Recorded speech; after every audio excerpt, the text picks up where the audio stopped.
दिनै बड'लेण्ड मुंख्लं सान हिसाबै 39थि बोसोर बेयाव आगान होबाय। बेखौ उदालगुरि जिल्ला दुलाराय बर' फरायसा आफादाबो गाजा गोमजायै बे मुंख्लं सानखौ अबजारभेसन खालामदों। आरो मानो होनब्ला बेखौ दुलाराय बर' फरायसा आफादल' नङा, दुलाराय बर' माहारिनि थाखाय आलादा रायजो सोरजिनायाव गिबिसिन मुंख्लं जानाय मुंख्लं सुजित नार्जारी बिथांनि गोसोखांथियाव आरो लोगोसेयैनो आलादा रायजोनि मोनसे मुंख्लं जाग्रोनाय सान हिसाबै बेखौ बड'लेण्ड मुंख्लं सान हिसाबै बुहुमनां गासैबो जायगायाव दुलाराय बर' माहारिया बे सानखौ फालिदों आरो फालिलांबायबो थानांगोन। मानो होनब्ला बे सुजित नार्जारी बिथांनि मुंख्लं जानाय साना बर' माहारिनि थाखाय जोंनि गिदिरथार थुलुंगाखां। मानो होनब्ला बड'फा उपेन्द्रनाथ ब्रह्मआ जेब्ला आलादा रायजोनि थाखाय सोमावसारनायनि गुवाहाटीनि जज फिल्डआव आसाम आरो भारत सरकारनो मोनसे मेसेज होनो थाखाय सुबुं गौमा खालामदोंमोन। बे खालामखांनायनि उनाव बेलासे भागै क'क्राझार फारसे सुजित नार्जारी बिथाङाबो क'क्राझारनि रायजो राजाफोरजों लोगोसेयैनो गंसे गारियाव दंफायोमोन। बे समाव थांबाय थानाय समावनो टिहु पाठसालायाव दुथां जोंनि आलादा रायजो बिनाय बेखौ नायनो हायै लांसुनिया मेगन गोसा आसामिजिम जाय बिथांमोना खालामदों सबिनिजिम हिसाबै लाखिबाय थानो थाखाय बिथांमोना जि खामानि मावग्रा मानसिफोर बिथांमोना जोंनि बर' रायजो राजानि गारियाव अन्थाइ खुबैनानै गोबां सुबुंफोरखौनो जखम खालामदोंमोन। बेनिनो गेजेराव सुजित नार्जारीया गाज्रियैनो जखम जानानै बे सानावनो सुजित नार्जारीया नोरजिया जानानै रुंसारि जानो गोनां जादों। मानो होनब्ला बिथांमोननि आखाइजों खुबैनाय अन्थाइया बिथांनि खाफालाव गोग्गोमै नांदोंमोन। आरो बे सानानो जोंनि थाखाय बड'लेण्ड रायजो बिनायनि मोनसे गिदिरथार मोनसे जोंनि इन्सपिरेसन हिसाबै बै साननिफ्राय जोंनि गेजेराव दिनैसिमबो माने गोथाङै थाबाय थादों। दा थांनाय बे गोलाव समाव 1987 मायथाइनिफ्राय 2020 जानुवारिनि 27 तारिखसिम मोनथाम एकर्ड जाबाय। बे मोनथाम एकर्ड जाखांनायनि उनावबो दिनै बर' माहारिनि जे ससिय' इक'नमि आरो पलिटिकेल जे राइटफोर बड'फा उपेन्द्रनाथ ब्रह्मआ जि जोंनो नांगौफोरखौ भारत सरकारनिफ्राय बिख'नानै मोनबोनाय जि दफाफोर बे दफाफोरा बिख'नो नागिरनाय दफाफोर बे दफाफोरा दिनैसिमबो सुफुं जाजोबाखै। आरो थांनाय 2020नि 27 जानुवारियाव जेखिनि एबसु UBPO NDFB मोनब्रै फेक्सनजों आसाम सरकार भारत सरकारजों गोरोबलायनानै जे मेम'रेन्डाम अफ सेटेलमेन्ट बेयावहाय जे क्लजफोर दङमोन बे क्लजफोराबो दिनैसिमबो जाफुङाखै। दा बेखाय जों दिनै दुलाराय बर' फरायसा आफादा दिनै मुंख्लं साननि गेजेरजों आरो बेखौनो जोङो बे मुंख्लं सानाव आलादा रायजो बिनायनि जि मोनसे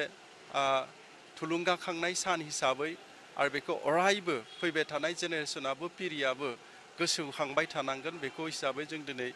दुलाराय बर' माहारिया मोनफ्रोमबो जायगायाव मोनफ्रोम दखरायाव मोनफ्रोमबो जिल्लायाव फालिदों। आरो बे फालिनायखौ दिनै उदालगुरि जिल्ला दुलाराय बर' फरायसा आफादाबो नैबे उदालगुरि जिल्लानि टाउननि बिखायाव थानाय बिष्णुराभा ख्रिस्टि संघनि नयंआव दिनै फालिदों। आरो बिनि गेजेरजोंनो दिनैनि साननि बे गेदेरथार सानाव गोसोखांथाव सानाव गोथां मोनसे जोंनि जारिमिन बे सानाव दिनै उदालगुरि जिल्ला दुलाराय बर' फरायसा आफादा दिनै 100 जोंनि भलेन्टियार्सफोरा बड'लेण्ड मार्टियार्स माने डे अबजारभेसन बेनि कानेक्सनजोंनो ब्लाड डनेट खालामनो थाखाय जों दिनै रेडि जादों बा खालामदों। तेजपुर मेडिकेल कलेजनि डक्टर आरो बिथांमोननि ब्लाड बेंकनि जिखिनि बिबानगिरिफोर बिथांमोना फैनानै 100 जन बा 100 इउनिट ब्लाडखौ लांनो थाखाय बिथांमोना जों होनाय डनेट खालामनाय ब्लाडखौ लांनो थाखाय बिथांमोनाबो रेडि जादों। आरो बे गोजोनथाव दिनैबो जे दुलाराय बर' माहारिनि जोहोलाव जोंनि सुबुंफोरा बड'लेण्ड सोरजिनायाव फैबाय थानाय समाव जे जोंनि थैखौबो होनो थाखाय रेडि बे मोनसे दिनै मोनसे रोखा मोनसे सिना नुजादों मानो होनब्ला ब्लाड डनेशन केम्प इन कानेक्शन टु द बड'लेण्ड मार्टियार्स अबजारभेशन दे बेजोंनो दिनै उदालगुरि जिल्ला दुलाराय बर' फरायसा आफादा लादों आरो बे मेसेजखौनो बिनि थाखाय होनो थाखायनो बे ब्लाड डनेशनखौ लादों जे बुहुमनि मानसिफ्रा साननो हागौ दुलाराय बर' फरायसा आफादनि मावथिफ्रा दासिमबो जे माने दा समाव माने जोबोद माने गाहाय थाखोनि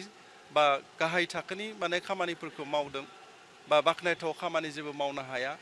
जाथाव खामानि जेबो मावनो हाया साननो हागौ नाथाय दिनै दुलाराय बर' फरायसा आफादनि जोहोलाव मावथिफोरा दिनैसिमबो रेडि जानानै दङ बर' माहारिनि थाखाय गावनि बिखानि थैखौ होनो थाखाय साखाफारा जानानै दङ बे मेसेजखौ होनो थाखायनो दिनै उदालगुरि जिल्ला दुलाराय बर' फरायसा आफादा दिनै 39थि बड'लेण्ड मार्टियार्स डे अबजारभेशन इन कानेक्शन बेखौ दिनै ब्लाड डनेशनखौ होनो थाखाय थि खालामदों दा बियो गोग्गाथाव बाख्नायथाव बेनिखायनो आङो सासे दुलाराय बर' फरायसा आफादनि बिबानगिरि जानानै उदालगुरि जिल्ला दुलाराय बर' फरायसा आफादनि मावथि आरो बिनि जोहोलाव बिथांमोना जाय दिनै ब्लाड डनेट होनो फैदों बिथांमोनखौ आङो गोसो गोरबोजों साबायखर जासिदों आरो दिनै उदालगुरि जिल्लानिल' नङा सारा बुहुमाव थानाय बर' माहारिनि सुबुंफोरा दिनैसिमबो दिनै नि बे सानखौ अरायबो गोसोखाङो जे जोंनि दुलाराय बर' माहारिखौ मुलुगाव गेरेमसा हारि दानायाव जे बड'फा उपेन्द्रनाथ ब्रह्मआ जोंनो सिमां रुजुनानै गालांनाय बेखौ मोगथां महरै मोनहोनायनि मोनसे दिनै माइल खुन्थिया हिसाबै दिनै मुंख्लं सुजित नार्जारिनि मुंख्लं सान बा बड'लेण्ड मुंख्लं साना जोंनि थाखाय अराय सम गोसोखांथाव आरो गोसोखांबाय थानांगोन आरो सिबिबाय थानांगोन आरो बेखिनिखौ आं दिनै बर' रायजो राजानो फोरमायबाय गोजोन्थों